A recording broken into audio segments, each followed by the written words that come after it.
침공을 당하지 않으려면 차라리 침공을 해야 되는 거죠.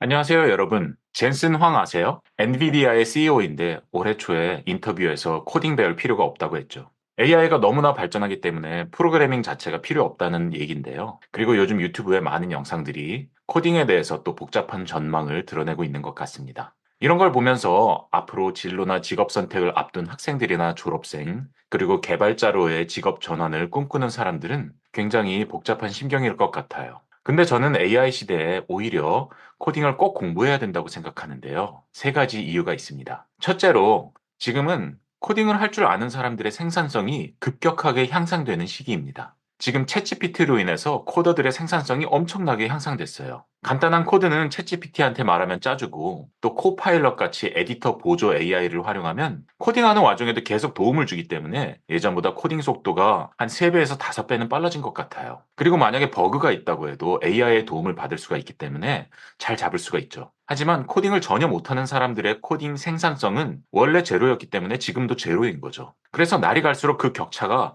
더 벌어진다는 겁니다. 예를 들어서 여러분이 만약 코딩을 못한다면 여전히 챗GPT에 물어봐서 간단한 프로그램을 만들 수도 있겠죠. 하지만 그 코드가 여러분의 것이라고 느낄까요? 그렇지 않다는 거예요. 봐도 이해를 못하니까. 그러니까 그 코드는 그냥 GitHub 같은데 인터넷에 올라가 있는 코드랑 똑같은 거예요. 내가 달라고 하기만 했지 내 코드가 아닌 거죠. 하지만 코딩을 아는 사람이 챗GPT를 썼을 때는 비록 GPT가 도와줬지만 아 이렇게 써졌구나 정확하게 아는 거죠. 그래서 적절한 곳에 내가 그 코드를 쓸 수가 있고 이 경우에 코더는 그 코드를 내 것이라고 생각을 해요. 내가 AI를 활용해서 내 코드를 만든 거죠. 그래서 코더는 AI를 활용해서 생산성이 계속해서 증가하고 코더가 아닌 사람의 생산성은 제로인 상황에 계속 직면하게 되는 겁니다.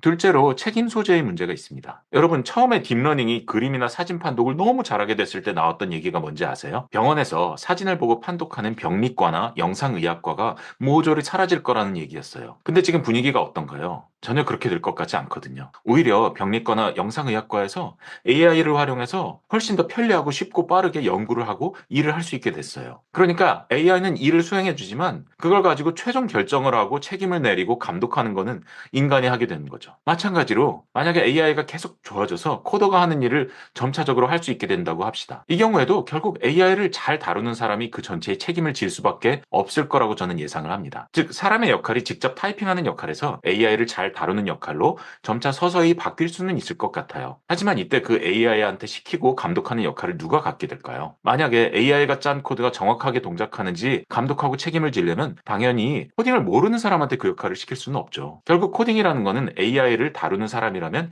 기본적으로 가져야 하는 소양과 같이 될 거라고 저는 생각을 합니다. 세 번째는 침공자와 침공당하는 자의 문제입니다. 여러분, 지금 AI가 모든 분야를 침공하는 시대입니다. 예술 분야조차도 침공을 당하고 있죠. 젠슨 황이 코딩 말고 뭘 배우려고 했냐면요. 생물학을 배우라고 했어요. 근데 여러분, 제 전공이 컴퓨터학이면서 또 통계 유전학이거든요. 유전학은 생물학의 한 분야예요. 그래서 제가 잘 아는데 생물학도 안전지대는 아닙니다. 여러분, 며칠 전에 노벨 화학상을 누가 받았나요? 베이커 교수가 받았는데 단백질을 디자인하는 AI를 만들어서 받은 거거든요. 즉 실질적으로는 AI가 상을 받은 거예요. 생물학이든 화학이든 물리학이든 결코 안전지대가 아니에요. 즉 모든 분야가 침공을 당하고 있는 상태에서 안전지대가 없다. 그럼 어떻게 해야 될까요? 맞습니다. 침공을 당하지 않으려면 차라리 침공을 해야 되는 거죠. 여러분, 베이커 교수가 노벨상을 받기 위해서 코딩을 했을까요? 안 했을까요? 당연히 코딩을 했으니까 AI를 만들었죠. 코딩을 배워야 차라리 침공하는 쪽에 올라타서 뭐든 할 수 있을 거라고 저는 예상을 합니다. 자, 이렇게 AI 시대에도 코딩을 배워야 되는 세 가지 이유에 대해서 배워봤습니다. 첫째, AI로 인해서 코더의 생산성이 매우 향상되고 있다. 코더와 논 코더의 격차가 크게 벌어지고 있기 때문에 차라리 코딩을 빨리 배우는 것이 오히려 필요하다. 둘째, AI가 코딩을 포함한 많은 분야에서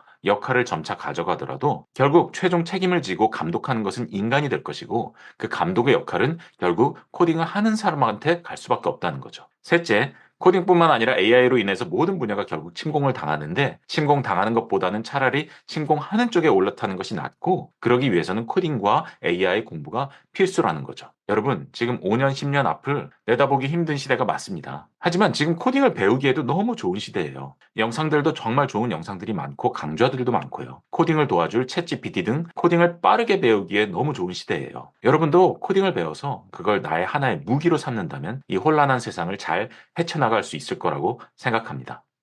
감사합니다.